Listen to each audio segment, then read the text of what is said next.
Berlatarkan di Inggris pada abad ke-19, film yang dibuat dengan epik ini dimulai dengan terlihatnya seorang wanita yang bernama Catherine. Yang ini sedang menikah dengan pria terpandang di desa terpencil tersebut. Mulai hari ini, Catherine resmi menyandang marga Leicester.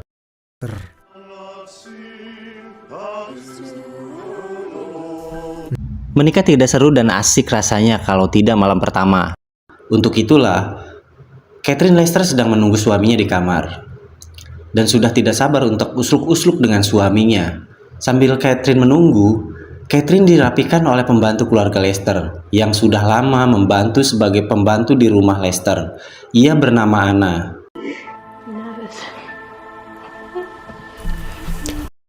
Datanglah suaminya Catherine yang bernama Alexander. Alex Leicester sepertinya tidak menyukai Catherine. Bahkan ia sangat dingin kepada Catherine. Meskipun begitu, tapi karena mereka sudah menikah, Alexander hanya menyuruh Catherine membuka seluruh kelambinya. Dari sinilah Catherine merasa kalau ia adalah beban bagi keluarga Leicester. Dan Catherine merasa tidak dicintai di malam pertamanya. Let's take it off.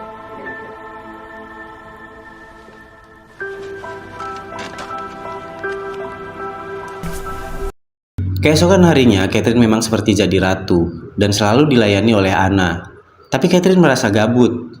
Lalu saat malam tiba, saat Alexander sedang rapat, Catherine akan bobo duluan. Tapi mertuanya Catherine yang bernama Boris Leicester tidak mengizinkan Catherine untuk bobo duluan. Sebagai keluarga yang bermartabat dan terhormat, Catherine tidak boleh memejamkan mata sebelum Alexander ke kamar. Kini sudah hampir dini hari. Catherine yang biasa bobo gasik pun udah ngerasa ngantuk. Tapi apalah daya, Catherine dijodohkan dengan keluarga kaya raya, bermartabat, dan bisa ngapain aja sesuka hati mereka. Lalu tak lama kemudian Alexander datang. Alex langsung menghukum Catherine dengan cara menyuruh Catherine membuka semua pakaiannya. Lalu Catherine harus menghadap tembok dan meratapi kesalahannya sendiri. Dari sinilah Catherine merasa kalau dirinya sudah direndahkan oleh suaminya sendiri.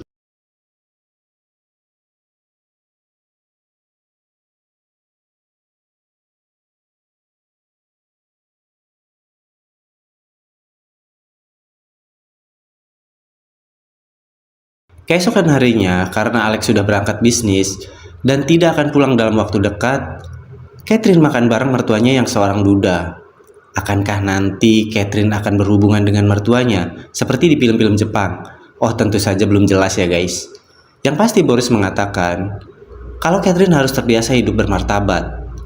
Bahkan saking niatnya mengajari Catherine, Boris memanggil Catherine dengan sebutan Nyonya. After a little, I leave for London this morning, madam. Siang harinya, Catherine mendengar keributan di kandang hewan. Catherine pun langsung mengeceknya. Setelah sampai, semua pekerja laki-laki langsung menghormati Catherine. Para kuli di rumah Leicester nyatanya sedang bermain-main dengan Anna. Anna sudah dicopot semua bajunya, dan kini ia sedang ditimbang. Seorang pria yang bernama Sebastian dengan berani berkata bahwa mereka cuma sedang menimbang babi saja. Seketika Catherine langsung menyuruh mereka menghadap tembok dan menyuruh anak untuk langsung pergi.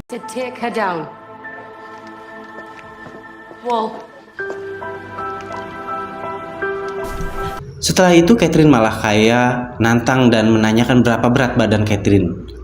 Sebastian pun langsung gercep akan menimbang Catherine. Guess. Would I weigh? You have wasted quite enough of my husband.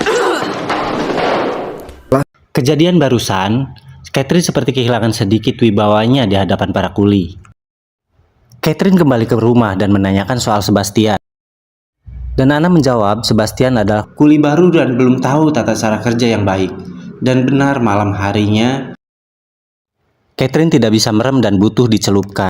Tapi apalah daya, Alex malah belum pulang. Catherine justru mulai membayangkan kuli yang sudah berani melanggar batas tersebut, yaitu Sebastian. Di pagi harinya, Catherine mencari udara segar yang jaraknya lumayan jauh dari rumahnya. Sebastian yang melihat Catherine, ia pun menanyakan apakah Catherine tersesat. Catherine yang mendengar Sebastian, ia pun tidak menjawab. Tapi Catherine malah senyum salting. dan merasa diperhatikan oleh Sebastian. Pada malam harinya, tanpa pengetahuan semua orang, Bastian masuk ke dalam rumah. Ia berkata kepada Catherine kalau ia sangat gabut. Sebastian langsung akan mengenakin Catherine. Awalnya Catherine sok jual mahal pakai banget lagi. Tapi akhirnya, Catherine pun mau memadu kasih dengan sangat mantap bersama dengan Sebastian.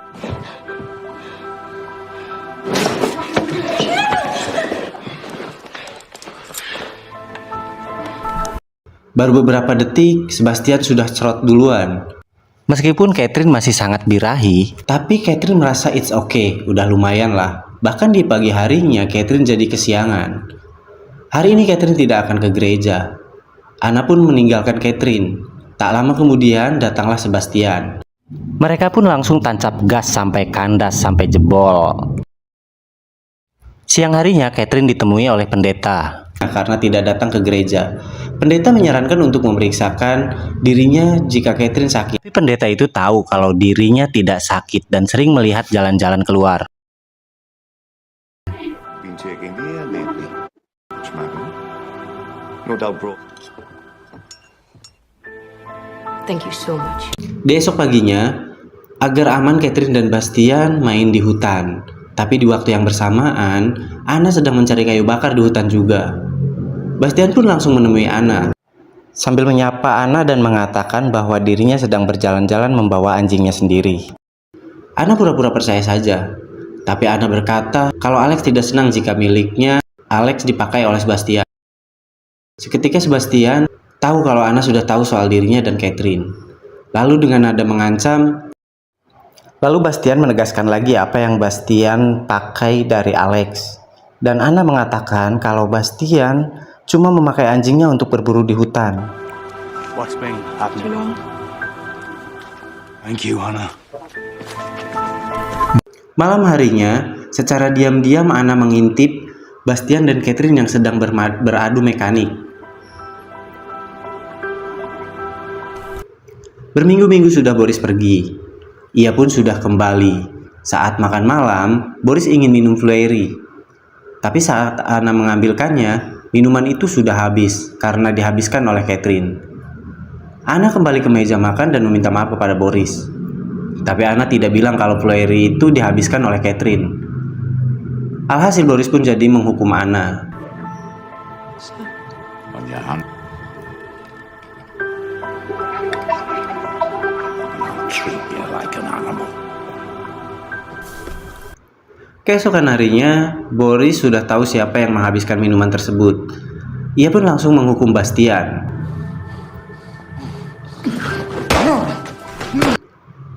Kemudian Boris memarahi Catherine karena Catherine sudah melanggar batas dan menghambur-hamburkan penghasilan suaminya. Catherine tidak merasa bersalah dan justru memegang kepada mertuanya sendiri. Dan alhasil, He has made. More specifically. More specifically. Boris mengingatkan Catherine lagi supaya Catherine paham tugasnya sebagai seorang istri yang soleha. Catherine yang mendengar itu, ia pun justru menyuruh Boris untuk melepaskan Bastian. Boris pun marah dan langsung ke kamar. Saat Boris sudah masuk, dengan sengaja Catherine mengunci Boris. Lalu Catherine menyuruh Anna makan bersamanya. Meskipun makan di meja yang sama dengan pembantu, pada waktu itu adalah suatu hal yang tabu. Tapi Catherine menganggap kalau derajat antara kuli dan pembantu juga perlu disamakan. Lalu entah apa yang berada di kamar itu, yang pasti Boris langsung meninggoy di kamar tersebut. We should. What are the names of yours? Anna. Down, Anna. Sit down. Quick, go.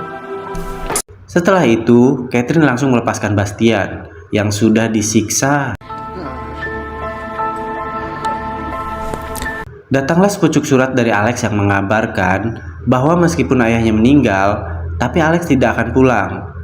Catherine dan Bastian pun agak bersyukur tentunya. Meskipun Catherine harus jadi kaya janda di rumah tersebut.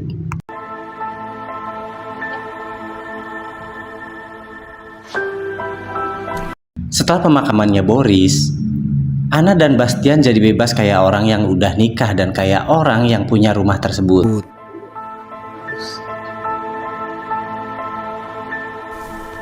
Anna sendiri diceritain oleh temannya kalau meninggalnya Boris diakibatkan serangan jantung. Anna yang mendengar itu, ia cuma bisa gugup dan tidak bisa berbicara. Karena sekarang, Anna sudah disuruh bisu oleh Catherine. Yang dimana Catherine dan Bastian sedang asik berpacaran di pinggir wisata alam Lubang, Sewu Wadas Lintang. Who'd you do without me? Do you love me? What from your life, Sebastian? I'd rather stop you breathing than have you down to it. Pada malam harinya setelah ngecas, Catherine mendengar suara kuda. Ia pun melihat dari jendela kalau kudanya, Alex sudah pulang. Dengan segera, Bastian pun langsung bersembunyi. Masuklah Alex ke kamar. Catherine sangat pandai berbohong. Dan Catherine seperti orang yang tidak pernah ngecas barang orang lain. Tapi Alex tak sengaja menemukan sabuk pria di kamarnya. Catherine mengatakan kalau itu hanya mengencangkan pinggangnya sendiri. Alex pun percaya dan dia merasa kalau Catherine tambah gemuk. Dan Catherine pun tidak menanggapi hal tersebut. Dan langsung membuatkan teh untuk suami tercintanya.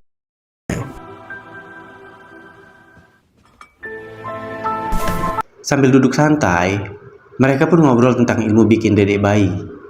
Oh, tentu saja tidak, karena ternyata Alex sudah tahu kalau Catherine sudah menduakan Alex.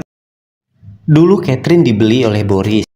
Berbarengan dengan hal tersebut, Catherine diangkat derajatnya oleh Boris dengan cara dinikahkan dengan Alex. Tapi Catherine malah mengkhianati keluarga Lester.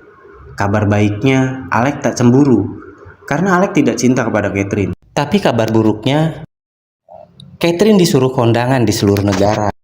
Karena Catherine adalah istri dari orang terpandang.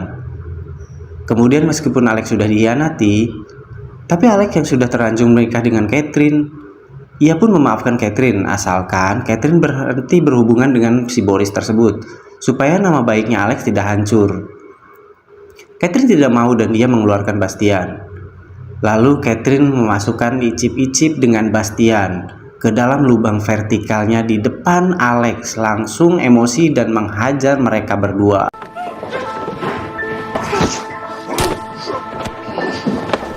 Saat Alex hampir membunuh Bastian, dengan beringasnya Catherine membunuh suaminya sendiri yang tidak pernah mencintainya.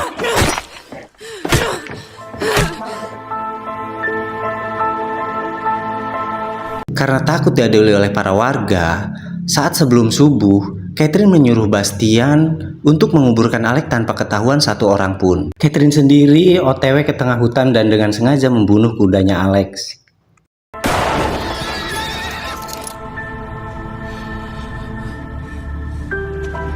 Malamnya, Bastian tidak bisa tidur dan kepikiran kalau ia sudah membuat kesalahan. Catherine menenangkan Bastian dan langsung menggesek pisang Bastian. Tanya, just like it was before. Beberapa minggu kemudian, datanglah seorang janda dari negeri seberang. Ia mengabarkan kalau Alex sudah dianggap mati. Dan dulu Alex menganggap Teddy sebagai anaknya. Dulu Alex menjadikan Teddy sebagai ahli warisnya. Dan ada beberapa bukti-bukti surat yang dibuat oleh Alex. Catherine yang mendengar itu, ia pun batin. Wah, percuma udah bunuh Alex kalau hartanya diwariskan ke bocah tersebut. He is missing. Catherine langsung mengabarkan berita tersebut kepada Bastian. Bastian pun ikut panik tentunya. Lalu malamnya saat makan malam, Catherine disuruh untuk pindah ke kamar yang lebih kecil. Saat nanti malam, Catherine yang mendengar itu, ia pun cuma bisa pasrah. You'll be used to smaller spaces from your days in your... After Christmas, though. Keesokan harinya, Teddy mengajak Catherine yang seorang janda gemoy jalan-jalan. Catherine pun pura-pura baik hati kepada Teddy. Ia pun jalan-jalan bareng Teddy. Dan di sisi lain, Bastian mengajak Anna mengobrol di dalam hutan. Beberapa hari kemudian, entah apa yang terjadi dengan Bastian. Yang pasti, ia pun mulai menolak berhubungan dengan Catherine. Come inside and we're found out.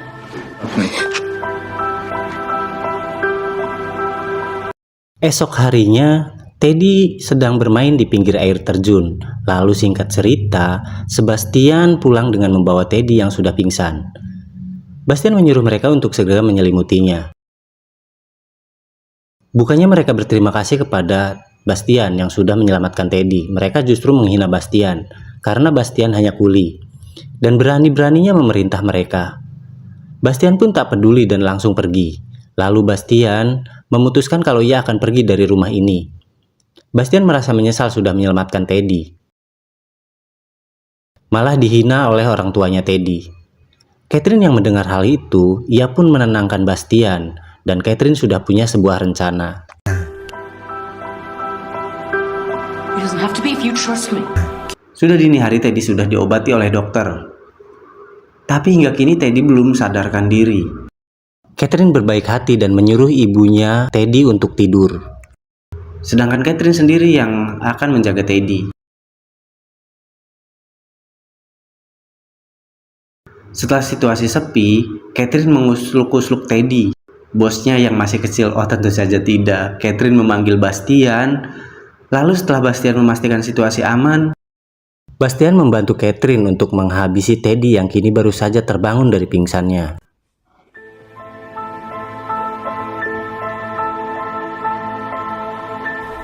Pagi harinya, Catherine pura-pura sedih sedangkan Bastian nangis beneran. Bastian merasa kalau dirinya sudah membuat kesalahan besar. Catherine sendiri meminta maaf kepada mereka karena ia pasti ketiduran saat menjaga Teddy. Dan Catherine tidak tahu kapan Teddy mati. Dokter sudah mengecek Teddy dan ia meyakini kalau Teddy dibunuh karena ada luka lebam di tubuhnya Teddy. Catherine menyangkal hal tersebut dan ia berasumsi kalau luka itu pasti didapat saat jatuh di air terjun. Dokter mengatakan kalau ia sudah mengecek Teddy. Pada saat setelah Teddy jatuh, ia tak menemukan luka, tapi kini tubuhnya sudah ada luka baru. Catherine yang mendengar itu, ia pun jadi takut. Lalu saat Catherine sedang diinterogasi, datanglah Bastian yang mengakui semuanya.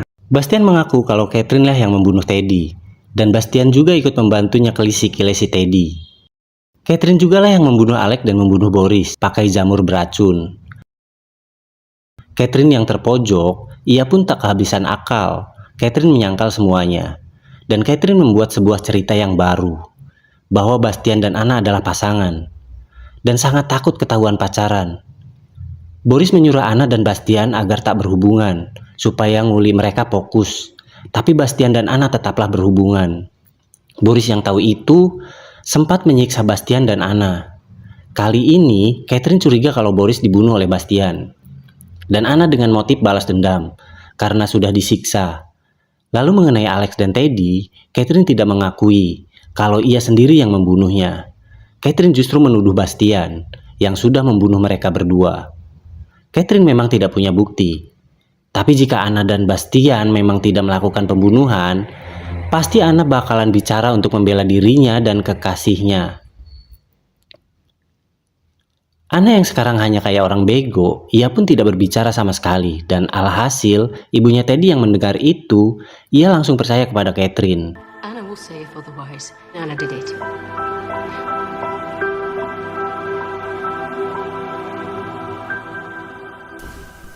Anna dan Bastian dihukum ke antah berantah, sedangkan Catherine sudah kehilangan senyumnya. Meskipun Catherine mengorbankan orang yang paling dicintainya, tapi Catherine bersyukur dikit karena nyawanya sendiri masih selamat. Lalu film pun diakhiri dengan Catherine yang hidup di rumah itu tanpa rasa cinta dan sangat kesepian. Apa kalian mau menemaninya guys? Coba tulis di kolom komentar. Oke, see you next time.